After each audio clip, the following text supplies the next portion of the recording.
Sekolah tempatku bernaung, stand for you, ku jaga dan ku puja, ku banggakan setiap hari bersama teman sejati.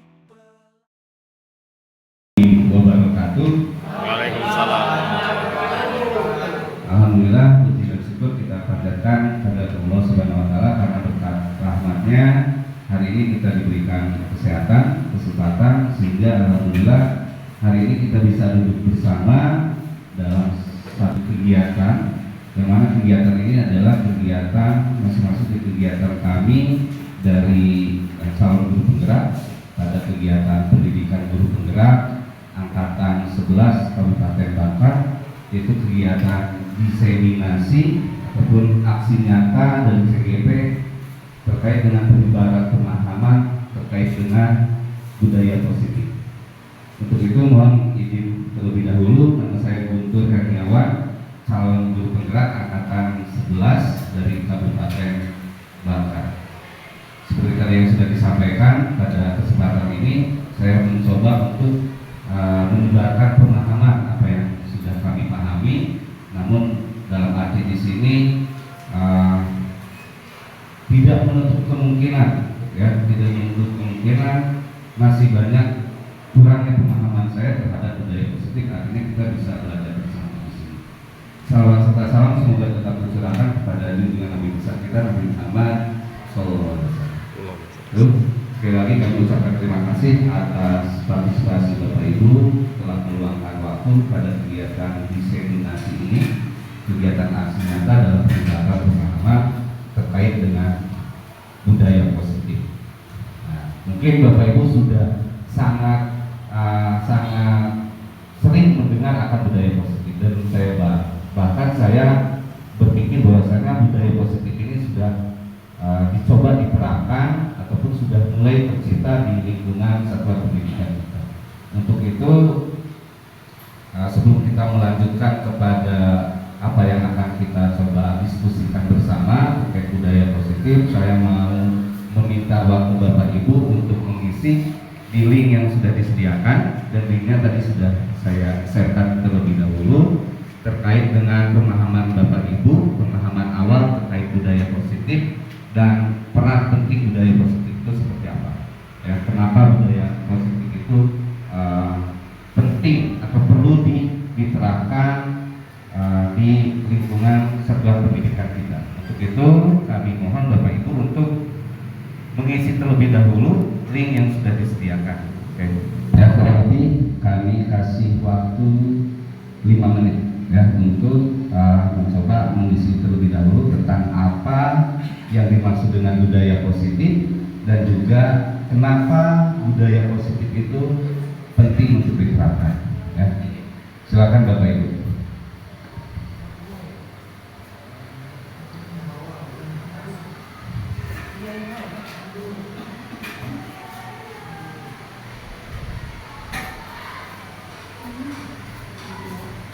Oke, jadi untuk mengisi tadi, nanti Bapak Ibu akan masuk di layarnya Padlet, kemudian untuk mengisikan dua pertanyaan ini, Bapak Ibu tinggal klikkan plus, ya, tanda plus di sini diklikkan.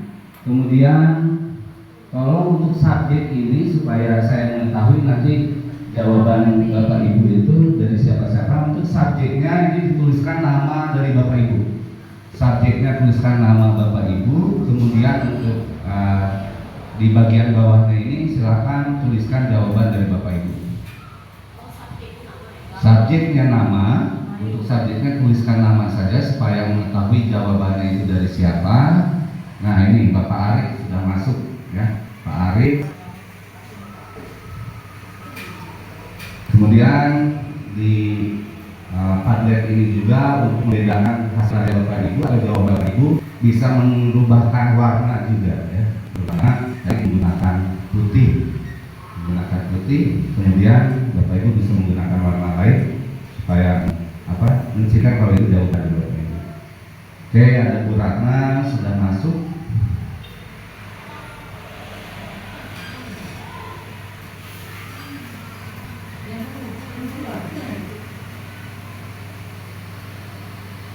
Oke, ada dua jawaban yang sudah masuk terkait pemahaman awal terkait dengan budaya positif.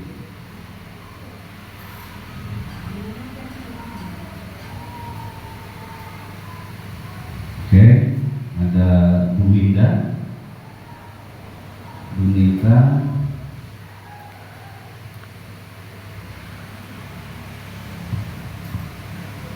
silakan untuk yang lainnya. Kemudian yang kedua, kenapa budaya positif itu penting diterapkan di sekolah?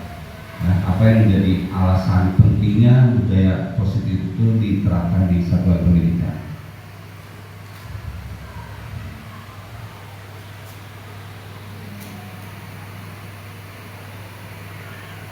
Oke, Pak Musli.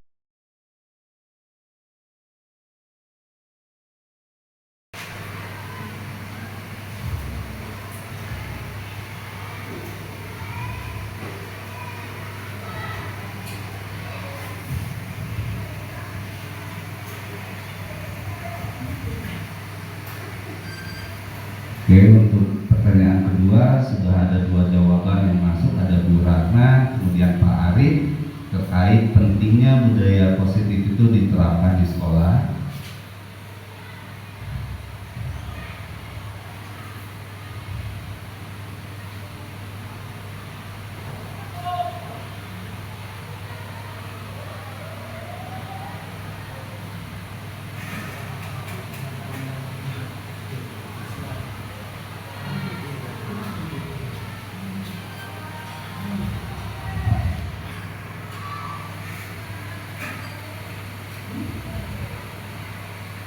Ini ada dari Bu Wahyuni. Budaya positif itu menurut saya adalah sesuatu tindakan yang merupakan perwujudan nilai-nilai universal di sekolah. Oke. Nanti kita coba perwakilan dari Bapak Ibu untuk mengatakan apa yang sudah ditulis atau dijawab. Ya.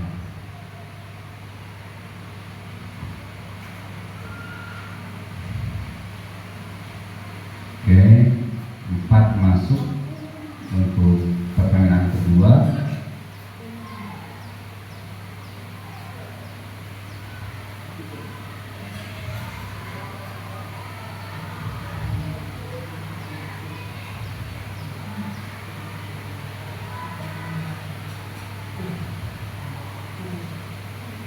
Oke, ini menarik nih, Bu Dini Damayanti. Budaya positif itu merupakan kebiasaan-kebiasaan di sekolah yang berpihak pada peserta didik agar menjadi pribadi yang bertanggung jawab.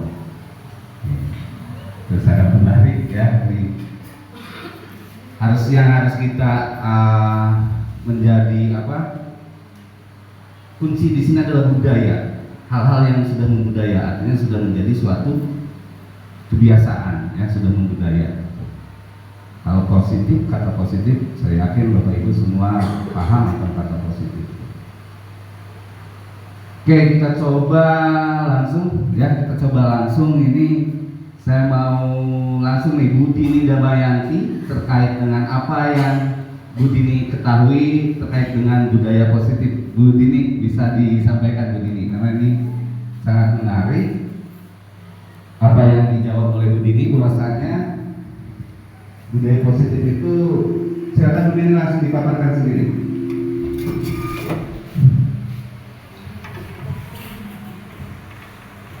Terima kasih atas waktunya Pak Izin. Oke, silakan Bu Dini.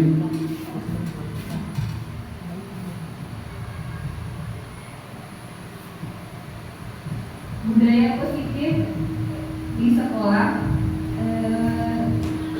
menurut saya adalah nilai-nilai yang berpihak pada peserta didik agar peserta didik sekolah bisa berkembang lebih kritis, ya, bertanggung jawab. Dan juga lebih disiplin dan penuh hormat. Oke, untuk itu kita kasih aplaus dulu untuk Bu Dini. Tadi kebiasaan-kebiasaan di sekolah yang berpihak pada peserta didik yang menjadi pribadi yang bertanggung jawab. Oke, ini untuk para jawaban Bapak Ibu semua ini sudah sangat sudah baik ataupun sudah benar untuk seluruh jawaban dari Bapak Ibu, termasuk ini jawaban Pak Arif bahwasanya budaya positif adalah nilai-nilai atau kegiatan yang berpihak pada peserta didik dalam proses pendidikan sekolah.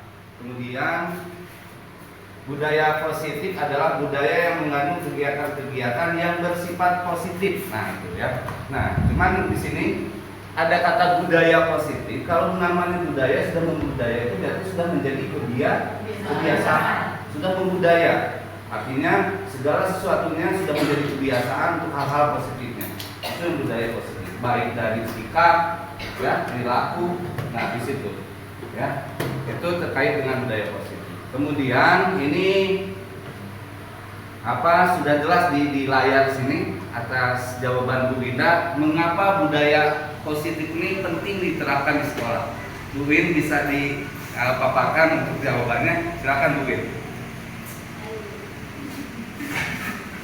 Assalamualaikum warahmatullahi wabarakatuh. Terima kasih atas kesempatan yang sudah diberikan oleh Bapak Gubernur.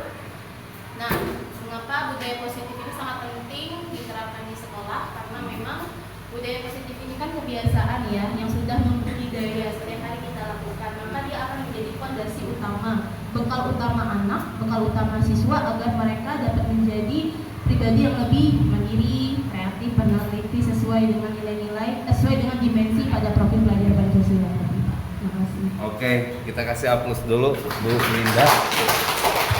Sangat menarik untuk jawabannya Bu Linda, bahwasanya budaya positif ini sangat penting diterapkan di sekolah sebagai fondasi utama. Nah, ini fondasi utama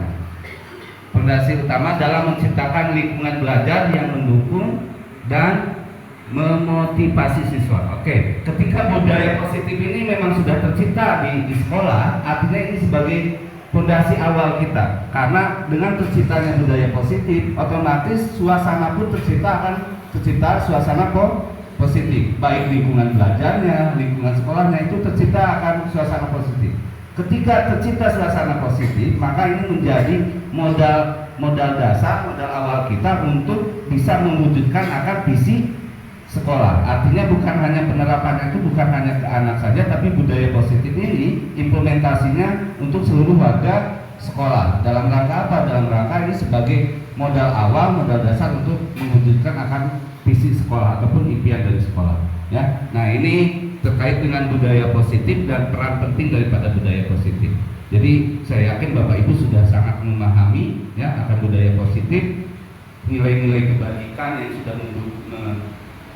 sudah membudaya, yang sudah menjadi suatu kebiasaan. Untuk itu kita juga di sekolah ini sudah mencoba menerapkan ataupun mencoba berusaha untuk menciptakan budaya positif ini dengan program kebiasaan yang bisa mendukung untuk terciptanya budaya positif. Oke, itu terkait pemahaman awal kita terkait dengan budaya positif. Kemudian kita bisa lihat di sini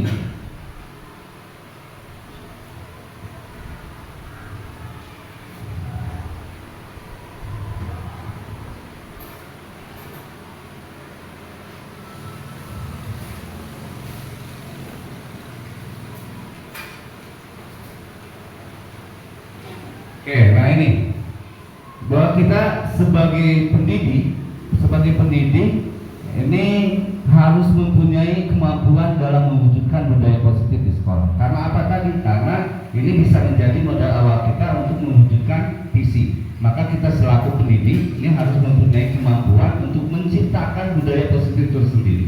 Seperti itu ya. Kemudian budaya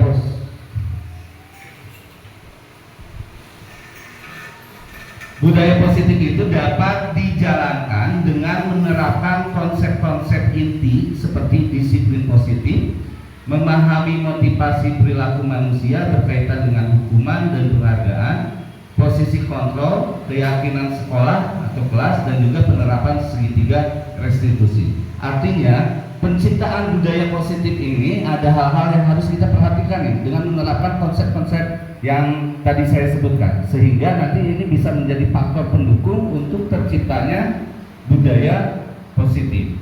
Ya, yang pertama terkait dengan disiplin positif. Nah, ini disiplin positif ini artinya di sini ini akan menjadi suatu upaya untuk menciptakan budaya positif di sekolah. Ya, dalam penerapan disiplin yang mengajarkan peserta didik bertanggung jawab dan menumbuhkan kesadaran diri berdasarkan nilai-nilai kebajikan. Kemudian untuk disiplin positif ini lebih ke arah disiplin diri yang dapat mengontrol diri dalam melakukan segala tindakan. Kemudian dapat membuat murid memahami dan menyadari berdasarkan motivasi internal, bukan akibat paksaan, ujian ataupun hukuman. Jadi untuk tercipta budaya positif, hal yang harus kita perhatikan itu adanya disiplin positif, dan dijelaskan di sini alangkah lebih baiknya kalau disiplin positif ini muncul akibat ataupun muncul dari motivasi diri, bukan atas dasar paksaan, bukan atas dasar hukuman, ataupun bukan atas dasar suatu imbalan untuk mencipta ataupun untuk mendisiplinkan dirinya, tapi benar-benar bukan muncul dari dalam diri. Nah, kita di sini selaku pendidik ini harus bisa memfasilitasi peserta didik untuk bisa mendisiplinkan diri, ya, mendisiplinkan diri. Karena kita menyadari bahwasanya dalam mendisiplinkan diri lebih banyak ke faktor eksternalnya, ya, ke faktor eksternalnya. Nah, tugas kita sekarang ini adalah bagaimana caranya memfasilitasi siswa agar bisa memunculkan motivasi dirinya untuk bisa mendisiplinkan diri. Kalau sudah muncul disiplin diri dari peserta didik, ini insya Allah budaya positifnya akan tercipta. Budaya positifnya akan tercipta. Mereka melakukan tindakan, melakukan suatu sikap muncul dari dalam diri dengan kesadaran dirinya. Nah, ini yang berat, ya, yang dirasa berat. Tapi Bapak Ibu harus yakin bahwasanya motivasi internal daripada peserta didik itu sudah ada. Tinggal kita memunculkan motivasinya itu. Tinggal kita dorong, tinggal kita arahkan, tinggal kita bimbing untuk memunculkan motivasi itu. Jadi salah satu yang bisa kita terapkan untuk menciptakan budaya positif itu adalah disiplin positif. Ya, disiplin positif ini adalah salah satu upaya yang bisa diterapkan untuk menciptakan budaya positif. Kemudian yang kedua adalah motivasi peserta didik. Ya, untuk menciptakan budaya positif tentunya harus ada motivasi. Nah, tadi sudah saya sebutkan, kalau untuk disiplin positif akan lebih baik itu munculnya itu motivasi diri dari peserta didik itu sendiri. Nah, yang kita pahami atau yang kita ketahui bahwasanya motivasi ini ada dua, ada motivasi ekstrinsik dan juga ada motivasi intrinsik. Motivasi itu adalah dorongan yang timbul pada diri seseorang secara sadar atau tidak untuk melakukan sesuatu tindakan dengan tujuan tertentu. Munculnya motivasi itu bisa ekstrinsik dan bisa intrinsik. Ya, kalau ekstrinsik ini faktornya faktor dari luar. Kemudian kalau intrinsik faktornya dari diri peserta didik itu sendiri. Nah, apa yang bisa memunculkan motivasi peserta didik untuk melakukan sesuatu? Dalam faktor ekstrinsik, motif yang akan aktif dan berfungsinya karena adanya perangsang dari luar. Jadi biasanya anak kita nih untuk melakukan sesuatu ini yang pertama atas dasar takut dihukum. Ini faktornya adalah faktor ekstrinsik. Dia bukan atas kesadaran diri, tapi melakukan sesuatunya itu karena takut akan dihukum. Itu anak. Kemudian yang keduanya tuh melakukan sesuatunya itu karena atas dasar ingin mendapatkan suatu imbalan, penghargaan. Jadi kalau misalkan mau melakukan sesuatu, anak ini melakukan itu atas dasar dari imbalan yang akan didapatkannya. Ini faktor ekstrinsik. Kemudian yang kedua, motivasi perilaku manusia itu yaitu motivasi intrinsik. motif-motif yang menjadi aktif atau berfungsinya sehingga tidak perlu rangsangan dari luar, karena dari dalam diri individu sudah ada dorongan untuk melakukan sesuatu. Artinya motivasinya muncul dari dalam dirinya sendiri untuk melakukan sesuatu. Nah, ini yang akan lebih baik ketika anak melakukan sesuatu ini memang muncul dari dalam dirinya. Contohnya sadar akan nilai kebajikan dirinya. Ini motivasi perilaku manusia. Nah, terkait yang tadi yang eksternal dan internal, di sini nih motivasi perilaku manusia ini ada 3 nih. Yang pertama untuk menghindari ketidaknyamanan atau hukuman. Jadi melakukan sesuatunya itu atas dasar menghindari akan ketidaknyamanan atau hukuman yang akan didapatkannya. Jadi datang, mohon maaf nih, datang tidak terlambat karena takut dihukum. Ya, bukan atas dasar tanggung jawab akan dirinya, tapi atas dasar takut akan hukuman. Kemudian motivasi perilaku manusia yang kedua itu dalam melakukan sesuatunya untuk mendapatkan imbalan ataupun penghargaan dari orang lain. Jadi asal mau melakukan ketika akan ada imbalannya. Ya, seperti itu.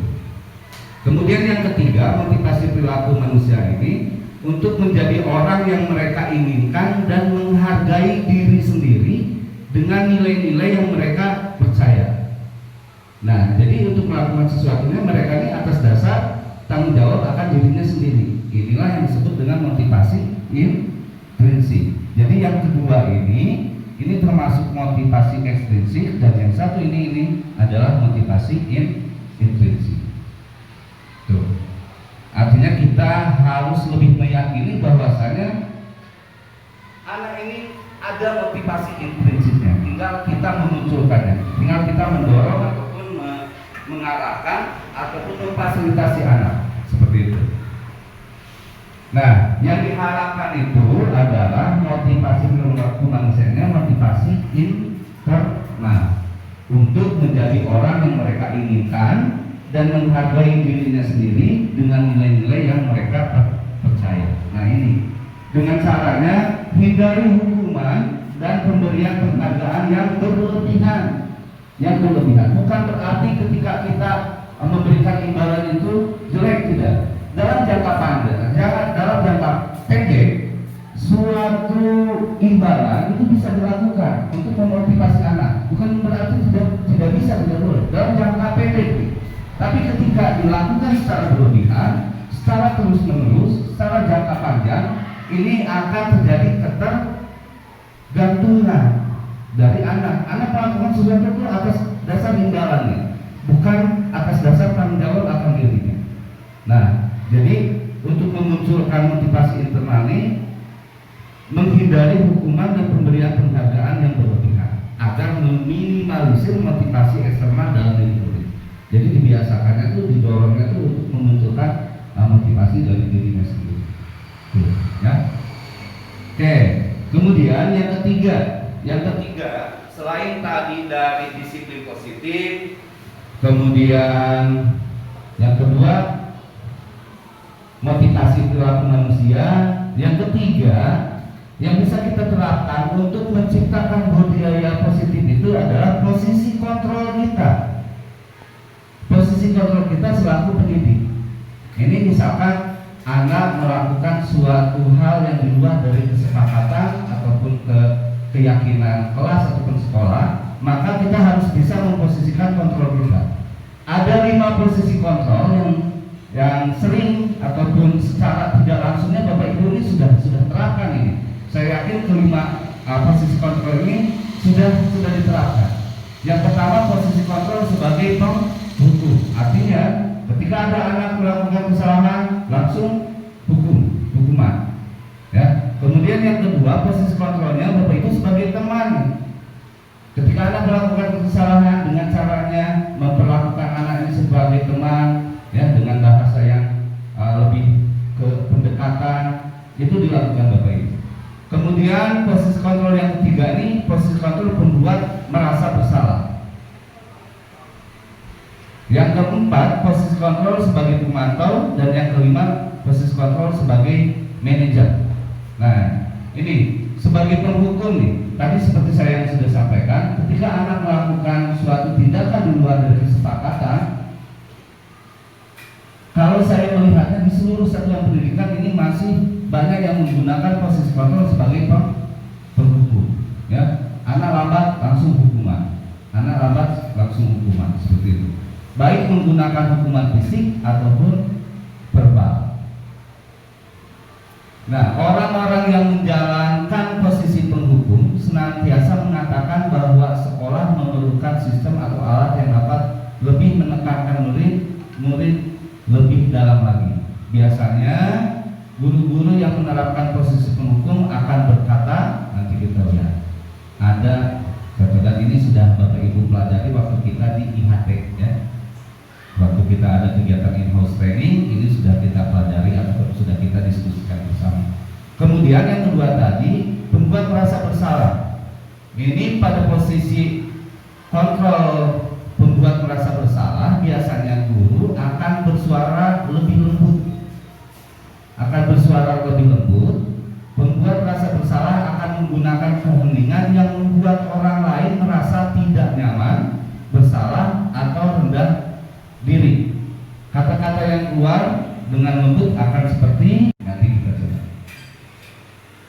Posisi kontrol yang ketiga adalah posisi kontrol teman.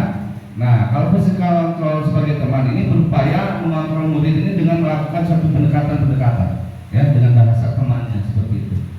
Jadi menganggap peserta didik itu sebagai teman, sehingga bahasa yang digunakannya juga bahasa yang lebih bahasa-bahasa pendekatan seperti itu. Yang keempat, posisi kontrol sebagai pemantau. Memantau berarti mengawasi. Pada saat kita mengawasi, kita bertanggung jawab atas perilaku orang-orang yang kita awasi. Posisi pemantau berdasarkan pada peraturan-peraturan dan konsekuensi. Nah, jadi kalau posisi pemantau ini biasanya anak diingatkan akan konsekuensinya apa. Tapi bukan, ini beda dengan yang penghukum. Kalau penghukum dia lebih cenderung keras, kasar, dan langsung diberikan hukuman baik verbal, ya, seperti itu. Kemudian kalau posisi yang kelima adalah posisi manajer. Dalam posisi manajer ini adalah proses di mana guru berbuat sesuatu bersama dengan murid, mempersilahkan murid mempertanggungjawabkan perilakunya, mendukung murid agar dapat menempatkan solusi atas permasalahannya sendiri. Seorang manajer telah memiliki keterampilan di posisi teman maupun pemantau. Jadi kalau manajer ini sudah terkombinasi antara teman dengan bahasa temannya, kemudian juga ditambahkan dengan ataupun adanya posisi kontrol sebagai pemantau, ya, yang lebih cenderung anak ini untuk mencari ataupun untuk mempertanggungjawabkan sendiri atas kesalahannya dan memperbaiki diri dengan solusinya sendiri. Kita hanya sebagai fasilitator saja di situ yang menggali informasi, sehingga anak akan muncul dengan sendirinya, tanggung jawab akan dengan sendirinya, kemudian juga solusi dengan sendirinya. Itu posisi kontrol manajer. Jadi 5 posisi kontrol ini saya yakin Bapak Ibu sudah menerapkan ini. Dan kalau melihat secara teori ini, maka akan lebih baik jika kita menggunakan posisi manajer. Namun tidak menutup kemungkinan juga, karena karakter anak juga berbeda-beda, ya. Karakter anak-anak juga berbeda-beda, sehingga tinggal kita memposisikan saja posisi kontrol apa yang bisa kita gunakan. Namun terkait dengan teori ini, maka akan lebih baik jika kita gunakan posisi kontrol manajer, karena dengan posisi kontrol manajer ini akan lebih mengarahkan anak untuk bertanggung jawab akan dirinya dan juga memperbaiki tindakan yang di luar dari kesepakatan ataupun keyakinannya, baik keyakinan kelas ataupun keyakinan sekolah, dengan solusinya sendiri. Itu posisi kontrol manajer. Nah, ini contoh posisi kontrol, ya, posisi kontrol. Penghukum ini dengan bahasanya berdiri di luar kelas karena kamu tidak mematuhi aturan sekolah. Nah, ini langsung ada hukuman ke anaknya. Kemudian kalau membuat rasa bersalah tadi membuat dirinya tidak nyaman, maka dia dengan berbicaranya itu sudah berapa kali ibu diberikan kesempatan, tapi kamu selalu membuat ibu kecewa. Jadi anak merasa tidak nyaman dengan bahasa yang disampaikan oleh guru dengan menggunakan posisi kontrol rasa bersalah. Kalau yang untuk teman ini tadi dengan posisi yang lebih ke pendekatan dengan bahasa-bahasa seperti teman, tidak apa-apa kamu terlambat untuk hari ini, tapi lain kali datanglah lebih awal biar ibu guru bangga padamu. Ini contoh untuk yang posisi teman. Kalau pemantau, hari ini kamu terlambat, apa konsekuensinya? Jadi ini untuk anak juga untuk lebih bisa bertanggung jawab. Tapi kalau untuk manajer di sini tadi seperti yang disampaikan, bahwasanya manajer ini di dalamnya sudah ada posisi kontrol yang diterapkan sebagai teman dan juga sebagai pemantau, sehingga memunculkan anak untuk bisa bertanggung jawab atas perilaku atau sikap di luar dari kesepakatan, baik kesepakatan kelas ataupun kesepakatan sekolah seperti itu. Yang ini terkait dengan posisi kontrol. Nah, jadi tadi akan lebih indah dan akan lebih mendukung untuk tercipta budaya positif ketika posisi kontrol yang digunakan itu adalah posisi kontrol manajer. Karena apa? Karena anak kalau menghukum, anak akan merasa yang pertama, ketika terus dengan hukuman, apalagi hukumannya itu bukan hukuman yang mendidik, anak akan cenderung dendam kepada guru. Itu akan cenderung seperti itu, sehingga tidak akan ada budaya positif, tidak akan ada suasana positif, ya. Kemudian teman, kalau hanya teman saja, ada segi positifnya, ada segi negatifnya. Segi positifnya anak merasa dihargai dengan pendekatan guru seperti. Tapi negatifnya, anak akan lebih lebih menunjang, ya. Terus dengan anak lebih menunjang, ya. Karena apa? Karena hanya pendekatan-pendekatan yang tidak memunculkan tanggung jawab akan dirinya sendiri seperti itu. Ya, kalau diayong, ujung-ujungnya anak nanti akan menjadi negatif juga kepada anak, walaupun dari segi positifnya ada. Nah, namun alangkah lebih baiknya tadi ketika kita menggunakan posisi kontrol manajer, guru berbuat sesuatu bersama murid, mempersilahkan murid mempertanggungjawabkan perilakunya dan mendukung murid agar dapat menemukan solusi atas permasalahannya sendiri. Ini ketika kita memposisikan diri sebagai posisi kontrol manajer. Ini kaitannya posisi kontrol manajer bisa seperti apa yang kita lakukan. Ini nanti kaitannya dengan posisi ataupun segi juga restitusi, ya. Kemudian posisi manajer ini mengacu pada restitusi yang dapat menjadikan murid sebagai manajer bagi dirinya. Jadi kita hanya memfasilitasi. Anak ini akan mengatur dirinya sendiri. Maka akan muncul tanggung jawab sendiri dari anak itu sendiri.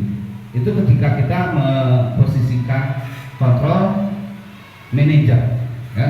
Sehingga tercipta identitas positif atau berhasil pada diri peserta didik. Nah, ini yang kita harapkan posisi kontrol yang bisa gunakan di lingkungan kita itu adalah posisi kontrol manajer. Oke, selanjutnya untuk menciptakan budaya positif juga, terutama misalkan budaya positif di dalam proses pembelajaran, ya, dalam proses pembelajaran di dalam kelas. Maka salah satu upaya yang bisa kita terapkan juga dengan menerapkan keyakinan sekolah ataupun keyakinan kelas di dalam kelas, atau kalau misalkan secara umum di lingkungan sekolah, maka menerapkan keyakinan sekolah. Kalau dulu ini namanya itu tatib lah, ya. Kalau tatib itu bedanya antara tatib dengan kesepakatan. Kalau tatib itu dibuat sendiri oleh satu pihak. Tapi kalau keyakinan ataupun kesepakatan itu dibuat itu bersama. Misalkan di kelas ada tata tertibnya dengan nama sekarang ini adalah keyakinan kelas atau kesepakatan kelas. Nah, kesepakatan kelas itu dibuat bukan hanya oleh guru sendiri, tapi bersama-sama dengan murid. Maka di situ akan lebih mudah untuk menciptakan budaya positif. Karena apa? Kesepakatan itu dibuat oleh mereka juga, sehingga akan lebih memicu untuk mereka merasa bertanggung jawab atas kesepakatan yang telah dibuat.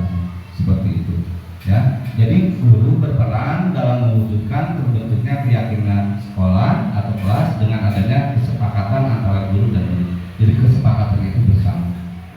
Kemudian yang kedua, keyakinan sekolah atau kelas berupaya pernyataan universal yang mudah diingat, dipahami, dan harus diterapkan dalam lingkungan sekolah. Kayak itu. Nah, ini juga nanti bisa digunakan juga sebagai salah satu proses ketika kita menggunakan posisi control manager di segitiga restitusi, ya, dengan menanyakan keyakinan sekolah ataupun kelas sehingga mereka muncul akan menjawab dirinya sendiri. Seperti itu, ya. Nah, yang selanjutnya untuk menciptakan budaya positif juga bisa menerapkan segitiga restitusi. Ini pernah kita pelajari bersama, ya. Pernah belajar bersama mengenai segitiga restitusi. Segitiga restitusi ini merupakan sebuah strategi yang dapat dilakukan sebagai proses menciptakan kondisi menuntun murid untuk memperbaiki kesalahan-kesalahan yang mereka lakukan. Ya, segitiga restitusi artinya ada 3 proses yang bisa dilakukan dalam segitiga restitusi.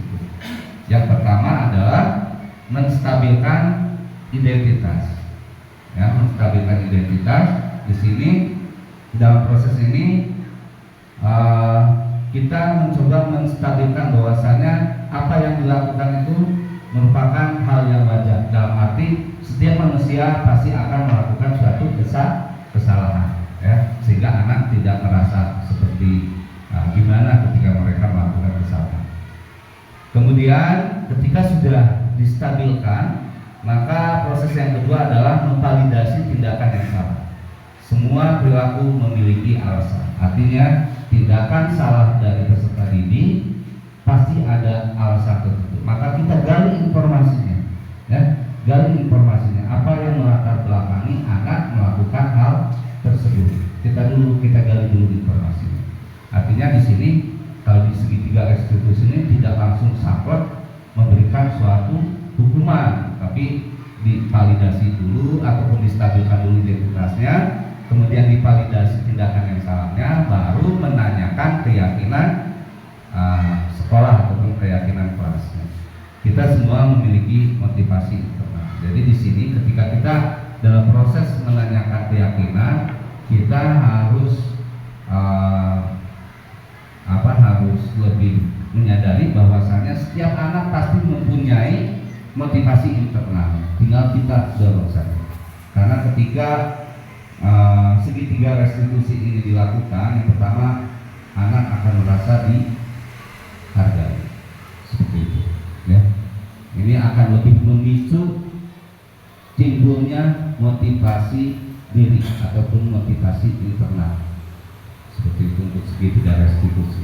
Ini sudah, saya yakin Bapak Ibu sudah melaksanakan proses ini. Namun istilahnya mungkin baru-baru inilah kita tahu dengan istilah segitiga restitusi. Tapi saya yakin bahwasanya penerapan segitiga restitusi ini sudah kita lakukan sebelum kita tahu kalau ini namanya segitiga restitusi. Ya, saya yakin itu. Nah, ini artinya tujuannya ketika tercipta budaya positif tadi disampaikan bahwasanya itu menjadi salah satu modal untuk bisa mewujudkan suatu impian. Kalau sekolah kaitan impiannya adalah visi, ya. Karena apa? Ketika budaya positif itu tercipta, maka akan tercipta suasana yang positif. Ketika suasana positif itu tercipta, maka akan lebih memudahkan kita untuk mewujudkan sesuatu. Karena lingkungannya yang kondusif, ya. Misalkan di dalam kelas saja, ketika tercipta suasana yang positif, kondusivitas kelas juga akan lebih baik, sehingga proses pembelajaran pun akan berjalan lebih baik, tuh, ya. Nah, maka perlu adanya budaya positif, sehingga kita juga di sini terus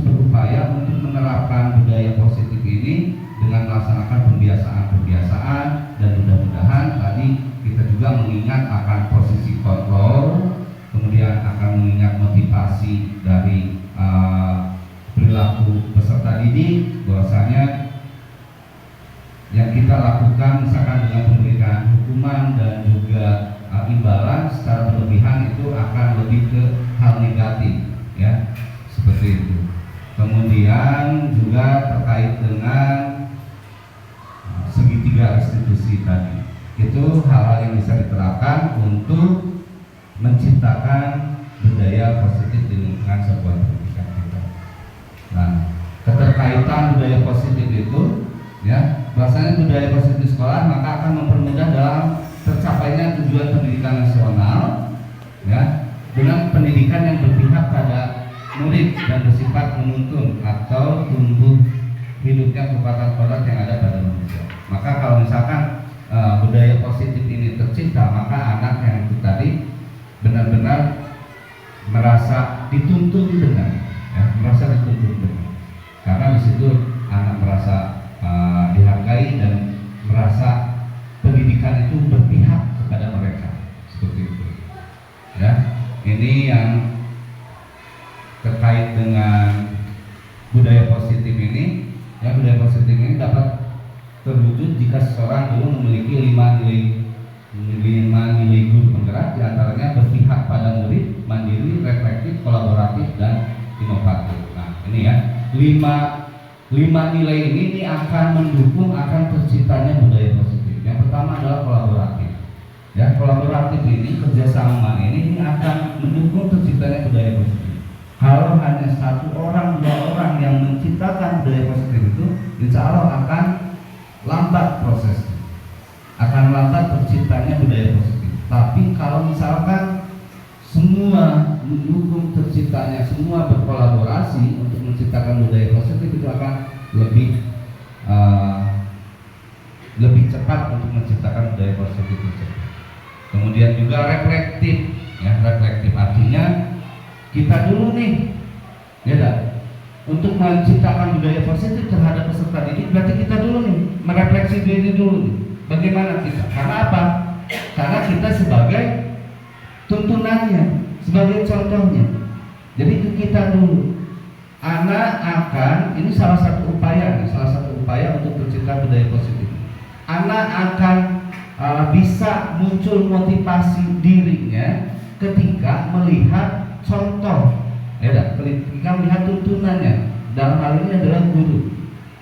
Tapi anak tidak akan muncul disiplin diri, tidak akan tercipta budaya positif ketika tuntunannya ataupun apa yang dilihatnya sebagai contoh, sebagai panutannya tidak ada disiplin positif. Nah, jadi kita harus senantiasa merefleksikan diri sehingga bisa menjadi faktor pendukung untuk anak untuk bisa mendisiplinkan diri, seperti itu, ya. Budaya positif dapat terwujud dengan mendorong kolaborasi antar semua warga sekolah dengan adanya keyakinan sekolah yang harus disepakati dan dijalankan bersama. Nah, kolaborasinya disepakati dan dijalankan bersama. Kalau tidak ada kolaborasi, ya insya Allah susah untuk menciptakan budaya positif itu.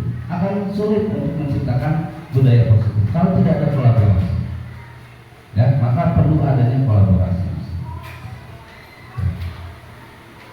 Oke, ini yang yang menjadi nilai plus ketika terciptanya budaya positif, dan bagaimana budaya positif ini bisa tercipta selain tadi hal-hal yang harus kita perhatikan yang menjadi konsep utama, ya, konsep inti yang bisa kita terapkan untuk menciptakan budaya positif. Oke, Bapak Ibu, jika ada yang ingin disampaikan silahkan. Mudah-mudahan kita bisa memahami bersama, ataupun nanti ininya mungkin dari Bapak Ibu ada yang bisa menambahkan terkait dengan budaya positif ini. Silakan Bapak Ibu. Pak Rosli, ada yang mau disampaikan? Cukup. Oke, kalau tidak ada, Bu Indah, Anda? Tidak cukup. Kalau tidak ada, kita coba merefleksikan apa yang sudah kita diskusikan bersama terkait dengan budaya positif. Di sini ada link yang Bapak Ibu isi terkait dengan refleksi. Saya menggunakan refleksi dengan metode 4F. Dengan metode 4F, yang F yang pertama adalah fact.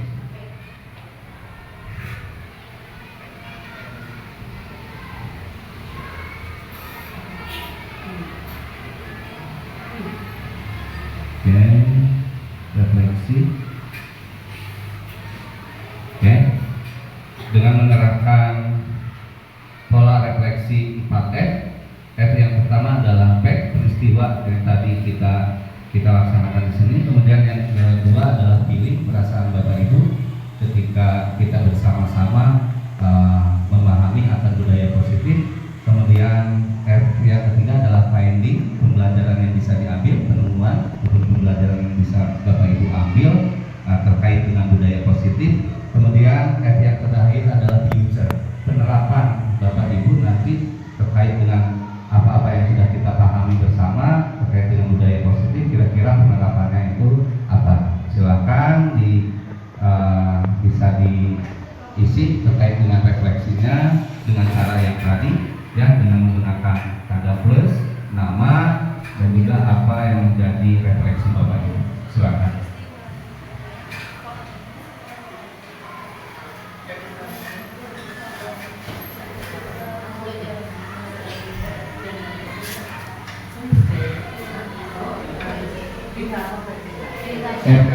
Yang pertama adalah fact. Fact bisa peristiwa apa selama proses pembelajaran atau pemahaman bersama tadi. Kemudian feeling, perasaan Bapak Ibu melaksanakan kegiatan ini. Yang ketiga adalah finding, pembelajaran, apa yang bisa Bapak Ibu ambil dari pemahaman bersama terkait dengan budaya positif ini. Kemudian yang terakhir adalah future, penerapannya, kira-kira setelah memahami ini kira-kira bagaimana penerapannya ke depan.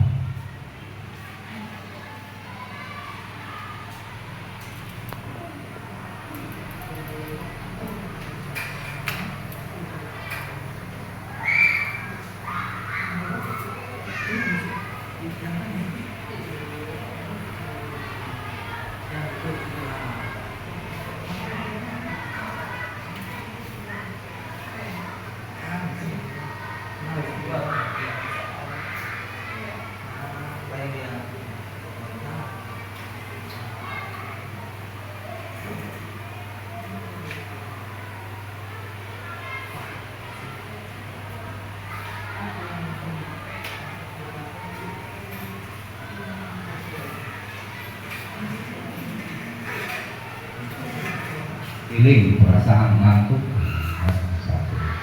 jenuh, bosan, itu terkait dengan perasaan.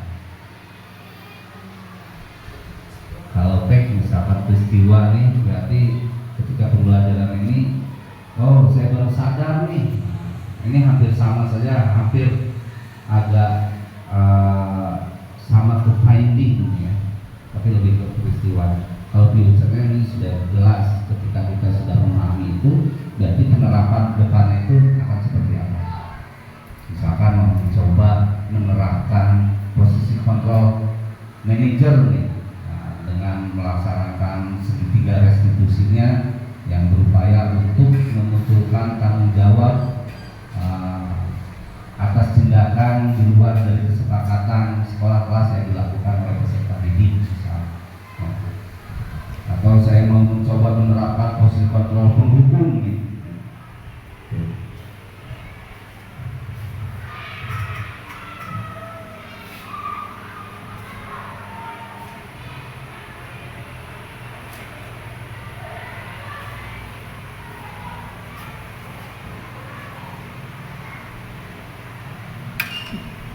Oke, subjek diisi dengan nama, kemudian yang bawahnya dengan refleksi dari Bapak Ibu.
Yang pertama biasanya pilih-pilih percobaan. Yang diminta ini langsung di link, bukan di kertas. Jadi coba dulu kawan nanti.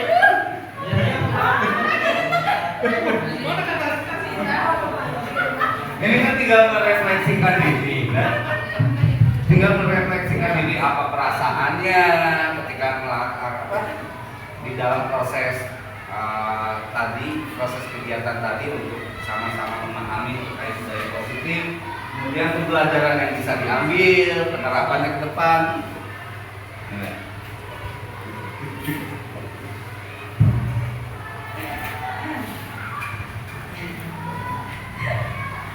Yang pertama langsung dibacakan nanti.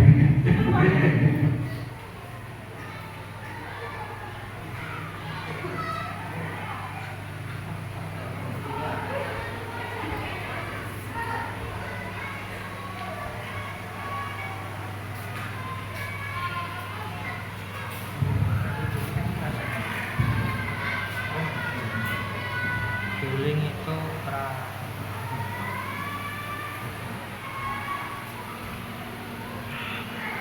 Feeling lebih ke perasaan Bapak Ibu selama proses pembelajaran bersama tadi, memahami bersama.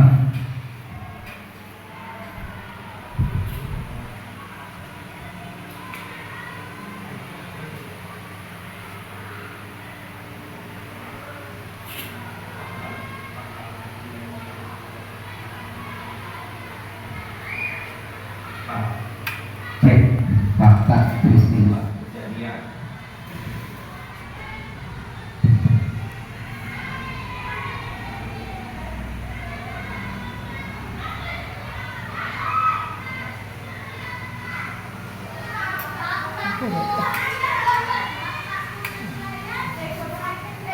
Dan berulang juga mau ngisi feeling dulu dan masalah.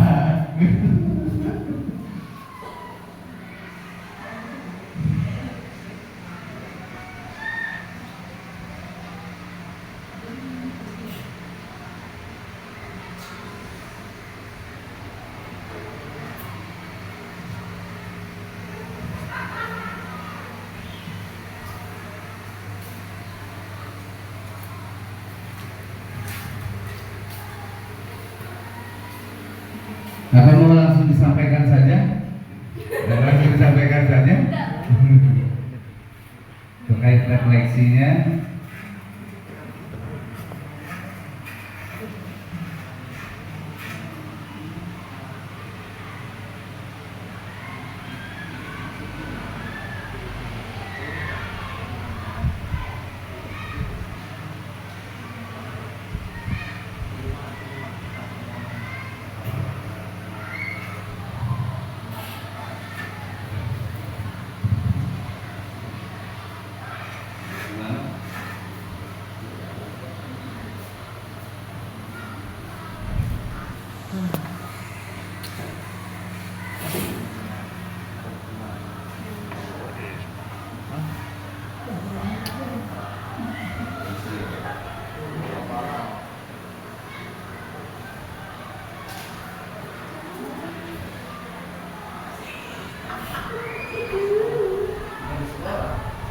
Ini refleksi terkait dengan kegiatan kita. Iya, bukan refleksi di luar dari kegiatan ini, bukan refleksi di kegiatan kita.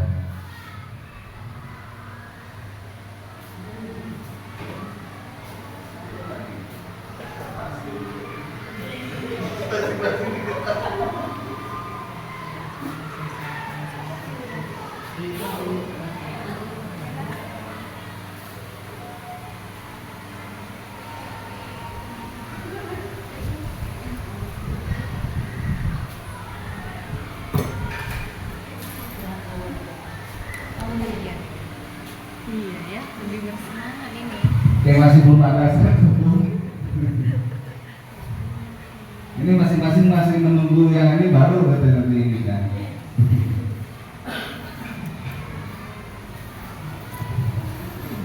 Pasis mau langsung disampaikan aja.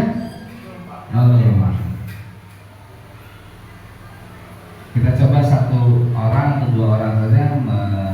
menyampaikan refleksinya. Tinggal dipilih saja mau merefleksikan diri untuk apakah peristiwanya, perasaannya, ataupun pelajarannya, ataupun penerapan.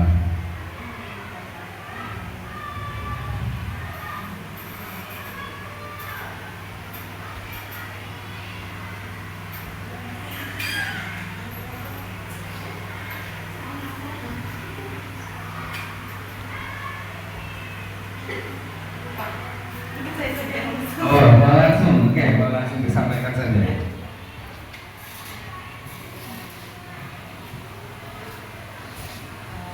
Baik, terima kasih atas waktunya Pak. Assalamualaikum warahmatullahi wabarakatuh. Mungkin saya di sini lebih ke finding Pak ya, dari hasil paparan Bapak tadi.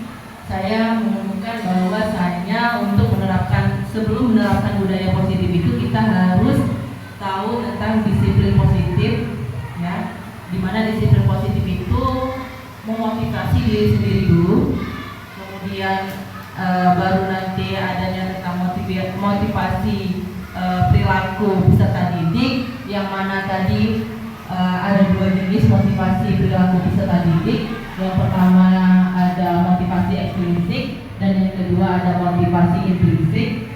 Dan saya cukup memahami tadi setelah penjelasan Bapak bahwasanya perbedaan antara kedua motivasi tersebut. Dan yang ketiga untuk posisi kontrol Pak. Untuk posisi kontrol saya baru memahami tadi bahwasanya kalau posisi kontrol itu yang pertama mungkin penerapan saya di sekolah itu lebih ke penghukum mungkin Pak ya. Tiba-tiba nanti kalau misalnya anak ada kesalahan atau peserta didik kesalahan, langsung saja mengejudge peserta didik itu untuk menghukumnya, entah itu melalui perkataan atau tindakan, tapi lebih ke perkataan.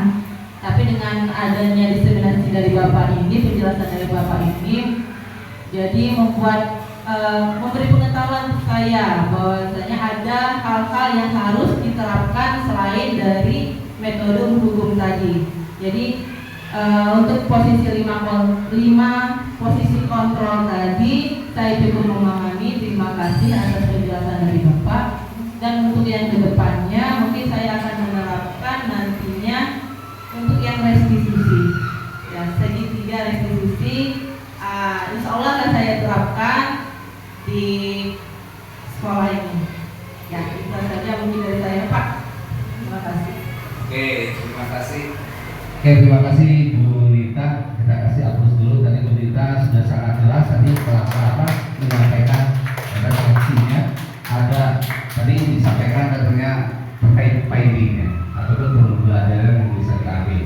Bahwasanya untuk menciptakan budaya positif itu ada hal-hal yang harus kita ketahui dan kita terapkan seperti itu, baik terkait dengan disiplin positif, kemudian juga mengetahui akan motivasi perilaku terkait peserta didik, kemudian juga posisi kontrol dan juga segitiga restitusi. Bahkan tadi Bu Nita tadi sudah menyampaikan untuk future-nya juga untuk penerapan, bahwasanya mau berusaha menerapkan segitiga restitusi. Artinya kalau sudah menerapkan segitiga restitusi berarti sudah menerapkan posisi kontrol manajer, ya, posisi kontrol manajer, sehingga di situ akan lebih mendukung, akan lebih memfasilitasi anak untuk bertanggung jawab atas tindakan yang dilakukan, bertanggung jawab kemudian mencari solusi sendiri. Itu oke. Terima kasih Bu Nita. Kita coba untuk fact dan juga feelingnya. Siapa yang mewakili? Pilih ya Pak. Feeling, oke, untuk feeling.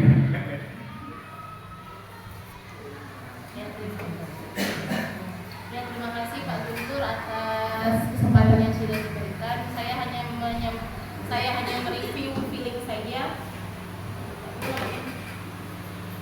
Feeling saya selama mengikuti kegiatan diseminasi yang disampaikan oleh Bapak, saya merasa sangat senang sekali. Saya mendapat ilmu baru seperti tadi, memang posisi kontrol ya Pak. Karena seperti yang tahu tahu ya, saya juga termasuk penghukum Pak. Jujur saja, saya tidak suka kalau anak keluar dari tata tertib yang sudah berlaku. Tapi saya di semester ini saya mulai melaksanakan kesepakatan kelas. Saya sudah bikin kesepakatan kelas kepada anak. Jadi memang saya mencoba untuk memfasilitasi anak untuk bikin kesepakatan kelas, khususnya pembelajaran bahasa Inggris. Dan alhamdulillah Pak, semua siswa itu ikut terlibat. Bahkan saya sampaikan konsekuensinya apabila kalian tidak mengindahkan kesepakatan kelas ini apa, dan mereka sepakat bahwa kalau mereka tidak mengindahkan, maka mereka siap untuk menjalankan konsekuensinya. Dalam artian saya hanya memfasilitasi Pak. Saya juga mengarahkan bahwa kesepakatan kelas yang kalian buat ini itu tidak memaksakan kalian, tidak membuat kalian merasa tertekan seperti itu. Karena memang ini pure mereka yang bikin, kemudian saya rangkum menjadi satu bahasanya sehingga jadi kalimat yang baik. Alhamdulillah sudah ada sedikit perubahan walaupun belum, tetapi memang saya memang belum apa ya Pak, penguatannya itu masih belum nyes gitu loh, kurang greget gitu loh Pak. Jadinya saya mungkin untuk mengatasinya melalui segitiga restitusi tadi saya akan melakukan pendalaman untuk pembelajaran segitiga restitusi. Jadinya anak juga tidak merasa tertekan, pembelajarannya akan merasa aman, nyaman dan juga menyenangkan. Oke, terima kasih Bu Linda. Terima kasih Bu Linda sudah disampaikan bahwasanya perasaannya senang, alhamdulillah ya. Perasaannya senang karena mendapatkan pemahaman dan lebih memahami, karena ini juga kita bukan pertama kali juga ya belajar bersama terkait budaya positif ini. Dan tadi bahkan sudah ke penerapan ya, bukan hanya future yang akan diterapkan, bahkan sudah dicoba diterapkan dengan menerapkan kesepakatan kelas, khususnya di proses pembelajaran bahasa Inggris seperti itu. Memang tadi seperti saya sampaikan bahwasanya kalau untuk kesepakatan kelas di sini yang dibuat antara peserta didik dengan guru, di situ akan lebih apa ya, peserta didik akan lebih bertanggung jawab ya, sehingga akan lebih mudah untuk menciptakan budaya positifnya itu. Karena apa? Karena akan lebih bertanggung jawab, karena kesepakatan itu yang dibuat juga oleh mereka juga, bukan hanya dari satu pihak seperti itu ya. Kemudian masalah penguatannya ini yang kayak semester kemarin juga kita ada proses observasi ya yang terkait dengan budaya positif ini, bahwasanya kesepakatan kelas ini jadi bersifat dinamis juga, artinya sewaktu-waktu bisa ada perubahan dalam kesepakatan kelas ya. Nah, disitulah kalau misalkan dirasa oh ini anak nih sudah ataupun terlalu banyak kesepakatan kelas sehingga ada poin-poin yang mutlak tidak bisa dilaksanakan oleh anak, oke, bisa dikurangi dulu ya, artinya ada fokus dulu di hal apanya. Nah, tinggal dilihat saja sebagai ini, sehingga anak bisa lebih apa ya, lebih bertanggung jawab lagi. Kalau misalkan terlalu banyak pun istilahnya itu ya, nanti akan ada kesulitan untuk kendala-kendala. Artinya untuk kesepakatan kelas ini bersifat dinamis, sewaktu-waktu bisa saja ada perubahan dari kesepakatan kelas tersebut. Atau misalkan ini sudah membudaya nih ya, sudah membudaya, artinya kesepakatan kelasnya diganti dengan kesepakatan kelas lain yang akan dimunculkan atau yang akan dibiasakan terhadap anak seperti itu.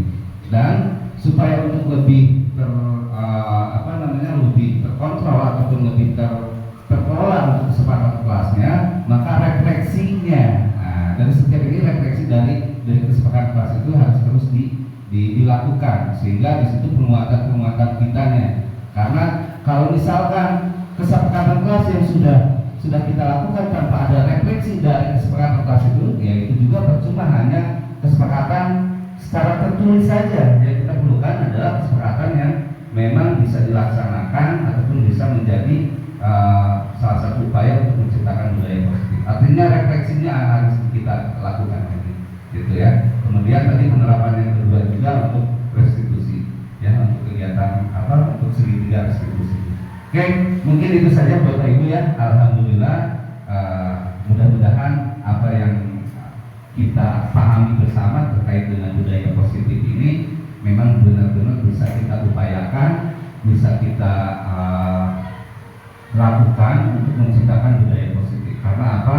Budaya positif ini juga menjadi faktor pendukung untuk tercipta ataupun terwujudnya impian dari sekolah, visi dari sekolah, bahkan visi dari tujuan pendidikan nasional pada umumnya, seperti itu ya. Karena apa? Dengan adanya budaya positif akan tercipta suasana positif. Kalau suasana positif di kelas, suasana positif berarti akan tercipta suasana yang menyenangkan. Pembelajaran pun akan juga menjadi menyenangkan, seperti itu. Di sekolah pada umumnya kalau sudah tercipta budaya positif, ya insya Allah beda. Tidak akan ada lagi kalau sudah sudah terbudaya ke diri kitanya, tidak akan ada lagi melakukan sesuatu itu tuh atas dasar orang lain, ya maaf nih, atas dasar orang lain, tapi atas dasar tanggung jawab kita sendiri, ya. Datang terlambat takut dengan ini misalkan, itu faktor eksternal seperti itu yang harus kita hilangkan, harus kita munculkan adalah faktor internal, bahwasanya saya melakukan sesuatu itu atas dasar diri saya sendiri, seperti itu Bapak Ibu ya. Karena supaya kita merasa merdeka. Ini kutipan Ki Hajar Dewantara. Mana? Oke.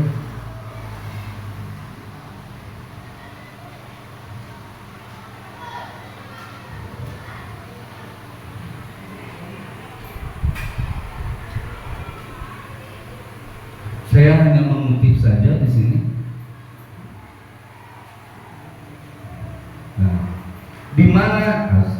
Di mana ada kemerdekaan, disitulah harus ada disiplin yang kuat. Sungguh pun disiplin itu bersifat self disiplin, artinya disiplin di diri. Kalau dengan adanya disiplin diri, kita juga merasa merdeka. Tidak ada tuntutan dari pihak lain. Ya, kalau misalkan kita melakukan sesuatu atas dasar tuntutan orang lain, maka kita tidak memerdekakan diri kita sendiri. Maka kalau kita ingin merasa merdeka, katanya tuh di sini harus ada disiplin yang kuat. Sungguh pun disiplin itu bersifat self disiplin, yaitu kita sendiri yang mewajibkan kita dengan sekeras-kerasnya. Kemudian yang kedua, mardika iku jarwanya, norang lepasing pamrih. Ini mohon maaf Pak Arif ya, kalau itu nasinya agak kurang pas. Mardika iku jarwanya, norang lepasing pamrih, ning uga kuat puasa amandiri priyangga. Merdeka itu artinya tidak hanya terlepas dari perintah, ya, tidak hanya terlepas dari perintah, akan tetapi juga cakap buat memerintahkan diri sendiri, artinya mengontrol diri kita sendiri. Nah, itu ya, mudah-mudahan budaya positif kita bisa kita ciptakan, dan mudah-mudahan budaya positif ini tercipta atas motivasi diri, ya.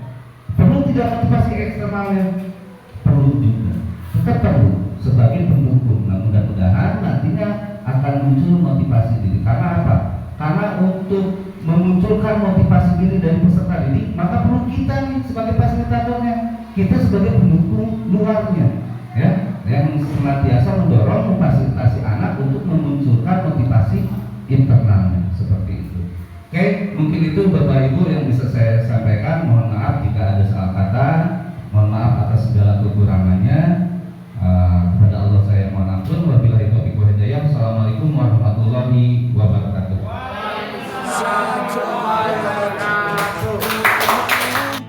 For you ku jaga dan ku puja, ku banggakan setiap hari bersama teman sejati belajar.